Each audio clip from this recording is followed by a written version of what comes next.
കേരളത്തെ സംബന്ധിച്ച് പ്ലാസ്റ്റിക് ഇനി മാലിന്യമല്ല, സംസ്ഥാനത്തിന്റെ വികസന പാതയുടെ അടിത്തറയാകുകയാണ് പ്ലാസ്റ്റിക് മാലിന്യങ്ങൾ.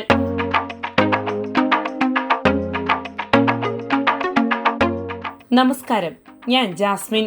ഇന്നലെ വരെ കത്തിച്ചു കളയുകയോ കുന്നുകൂട്ടി തള്ളുകയോ ചെയ്തിരുന്ന പ്ലാസ്റ്റിക് മാലിന്യങ്ങൾ ഇന്ന് ഇതാ കേരളത്തിന്റെ വികസനത്തിന് അടിത്തറ പാകാൻ പോകുന്നു. പരിസ്ഥിതിക്ക് വലിയ വെല്ലുവിളിയായി മാറിയ പ്ലാസ്റ്റിക് മാലിന്യത്തെ ശാസ്ത്രീയമായി സംസ്കരിച്ച് റോഡ് നിർമ്മാണത്തിന് ഉപയോഗിക്കുന്ന മാതൃകയിൽ കേരളം രാജ്യത്തിന് തന്നെ ശ്രദ്ധേയമായ ഒരു സന്ദേശമാണ് നൽകുന്നത്.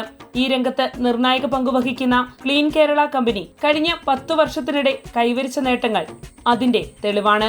2016 മുതൽ 2026 വരെയുള്ള 10 വർഷത്തെ കാലയളവിൽ കമ്പനി ആകെ 4447.93 മെട്രിക് ടൺ ഷ്രെഡഡ് പ്ലാസ്റ്റിക് ഉൽപ്പാദിപ്പിച്ചു. ഇതുപയോഗിച്ചാണ് സംസ്ഥാനത്തിന്റെ വിവിധ ഭാഗങ്ങളിലായി 7249 കിലോമീറ്ററിലധികം ദൈർഘ്യമുള്ള റോഡുകൾ നിർമ്മിച്ചത്. ഒരു കാലത്ത് പരിസ്ഥിതിക്ക് ഭീഷണിയായിരുന്ന പ്ലാസ്റ്റിക് മാലിന്യം ഇന്ന് പൊതുസൗകര്യ വികസനത്തിന്റെ ഭാഗമായി മാറി എന്നതാണ് ഈ പദ്ധതിയുടെ ഏറ്റവും വലിയ പ്രത്യേകത. വീടുകളിൽ നിന്നും വ്യാപാര സ്ഥാപനങ്ങളിൽ നിന്നും പൊതുസ്ഥലങ്ങളിൽ നിന്നും ശേഖരിക്കുന്ന പ്ലാസ്റ്റിക് മാലിന്യങ്ങളാണ് ക്ലീൻ കേരള കമ്പനി സംസ്കരിക്കുന്നത്. ഇവ ശേഖരിച്ച ശേഷം പ്രത്യേക യന്ത്രങ്ങളുടെ സഹായത്തോടെ ചെറിയ കഷ്ണങ്ങളാക്കി പൊടിച്ചെടുക്കുന്നു. ഈ ഷ്രെഡഡ് പ്ലാസ്റ്റിക് ആണ് ബിറ്റുമിനൊപ്പം ചേർത്ത് റോഡ് നിർമ്മാണത്തിനായി ഉപയോഗിക്കുന്നത്. ഇത്തരത്തിൽ നിർമ്മിക്കുന്ന റോഡുകൾ സാധാരണ റോഡുകളെക്കാൾ കൂടുതൽ ഈട് നിൽക്കുന്നതായാണ് വിവിധ പഠനങ്ങൾ വ്യക്തമാക്കുന്നത്. മഴയും ചൂടും മൂലമുണ്ടാകുന്ന കേടുപാടുകൾ കുറയ്ക്കാനും റോഡുകളുടെ ആയുസ് വർദ്ധിപ്പിക്കാനും പ്ലാസ്റ്റിക് മിശ്രിതം സഹായിക്കുന്നുവെന്നാണ് വിലയിരുത്തൽ. അതോടൊപ്പം പ്ലാസ്റ്റിക് മാലിന്യം പരിസ്ഥിതിയിലേക്ക് തിരികെ എത്താതിരിക്കാനും ഈ രീതി സഹായകമാകുന്നു.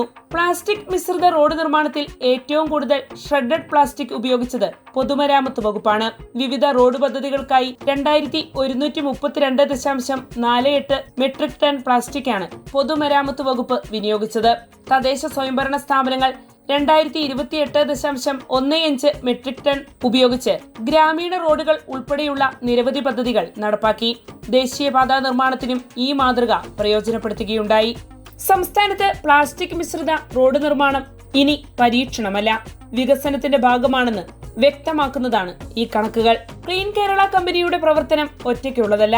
തദ്ദേശ സ്വയംഭരണ സ്ഥാപനങ്ങൾ, Haritha Karmasena, resource recovery ഫെസിലിറ്റികൾ, material collection ഫെസിലിറ്റികൾ എന്നിവയുടെ കൂട്ടായ പ്രവർത്തനമാണ് ഈ പദ്ധതിയുടെ അടിത്തറ. വീടുകളിൽ നിന്ന് ഹരിത കർമ്മസേന ശേഖരിക്കുന്ന പ്ലാസ്റ്റിക് മാലിന്യങ്ങൾ വിവിധ കേന്ദ്രങ്ങളിൽ എത്തിച്ച് തരംതിരിക്കുന്നു.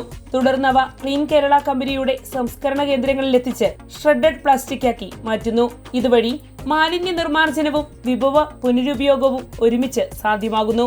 2016-2017 സാമ്പത്തിക വർഷത്തിൽ വെറും 23.82 മെട്രിക് ടൺ പ്ലാസ്റ്റിക് മാത്രമാണ് സംസ്കരിച്ചിരുന്നത്. അതുപയോഗിച്ച് 52 കിലോമീറ്ററോളം റോഡുകൾ നിർമ്മിക്കാനായി. പിന്നീട് വർഷം തോറും ഉൽപാദനം ഗണ്യമായി വർദ്ധിച്ചു.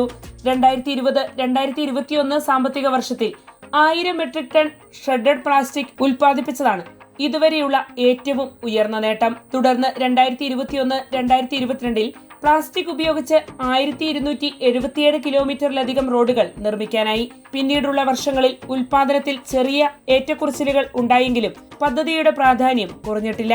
കേരളം പ്രതിദിനം ഉൽപ്പാദിപ്പിക്കുന്ന പ്ലാസ്റ്റിക് മാലിന്യത്തിന്റെ വലിയൊരു പങ്ക് ഇപ്പോഴും പരിസ്ഥിതിക്ക് വെല്ലുവിളിയാണ്. കത്തിച്ചാൽ വായു മലിനീകരണവും വലിച്ചെറിഞ്ഞാൽ മണ്ണിനും ജലസ്രോതസ്സുകൾക്കും ദോഷവും പ്ലാസ്റ്റിക്കിനാൽ ഉണ്ടാകുന്നു. ഈ സാഹചര്യത്തിൽ മാലിന്യത്തെ വിഭവമാക്കി മാറ്റുന്ന മാതൃകയ്ക്ക് വലിയ പ്രാധാന്യമാണുള്ളത്. പ്ലാസ്റ്റിക് മാലിന്യങ്ങൾ ഉപയോഗിച്ച് നിർമ്മിക്കുന്ന റോഡുകൾ പരിസ്ഥിതി സംരക്ഷണത്തിനൊപ്പം പുതിയ അസംസ്കൃത വസ്തുക്കളുടെ ഉപയോഗം കുറയ്ക്കാനും മാലിന്യ സംസ്കരണ ചെലവ് നിയന്ത്രിക്കാനും സഹായകമാണ്.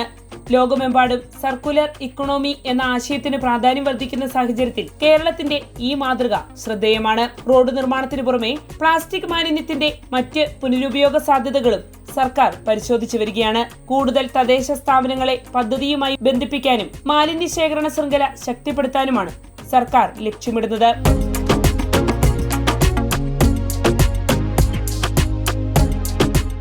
വാർത്തയുടെ നിറം തേടി തനിനിറം.